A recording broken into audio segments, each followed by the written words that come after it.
Hello friends. भगवान श्री राम के जीवन का वर्णन रामायण और रामचरितमानस दोनों में ही मिलता है। रामायण ग्रंथ को वैदिक युग में महर्षि वाल्मीकि ने लिखा था और मध्यकाल में कवि तुलसीदास जी ने रामचरितमानस की रचना की थी। लेकिन क्या आप जानते हैं कि एक रामायण भगवान श्री राम के परम भक्त हनुमान जी ने भी लिखी थी। इसे हनुमद रामायण के नाम से जाना जाता है। उन्होंने यह ग्रंथ महर्षि वाल्मीकि से पहले ही लिख दिया था, लेकिन बाद में हनुमान लला को इस ग्रंथ को समुद्र में डुबोना पड़ा। आखिर ऐसा क्या हुआ था कि हनुमान जी को अपनी ही रामायण को समुद्र में डुबोना पड़ा? आइए जानते हैं।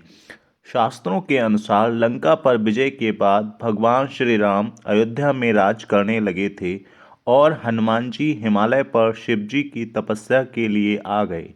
इसी दौरान एक शिला पर हनुमान जी प्रतिदिन अपने प्रभु श्री राम का स्मरण कर अपने नाखूनों से राम कथा लिखते थे।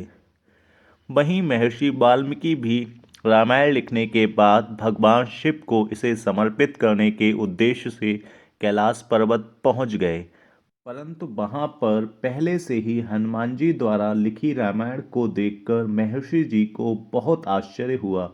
उन्हें आश्चर्य इस बात पर था कि कोई योद्धा प्रभु श्री राम के जीवन का वर्णन इतने सुंदर व सटीक ढंग से कैसे कर सकता है। इस पर उन्होंने हनुमान जी के काव्य की भूरि भूरि प्रशंसा की एवं इस दौरान उन्होंने हनुमान जी से कहा कि आपकी रचना के सामने मेरी रचना तो कुछ भी नहीं है। यह सुनकर हनुमान जी के मन में विचार आया कि वाल्मीकि जी एक महान कवि हैं और वह राम जी के भक्त भी हैं। मेरी रचना उनसे सुंदर है तो क्या हुआ, उनकी रामायण में भी तो मेरे प्रभु श्री राम की महिमा बताई गई है। अतः मुझे ऐसा कार्य करना चाहिए जिससे कि संसार केवल उन्हीं की रचना को याद रखे। इसके पश्चात हनुमान जी ने अपनी शिला वाली रामायण को उठाया और उसे समुद्र में विसर्जित कर दिया और इस प्रकार हनुमद रामायण सदा के लिए ही समुद्र में समा गई। जय श्री राम।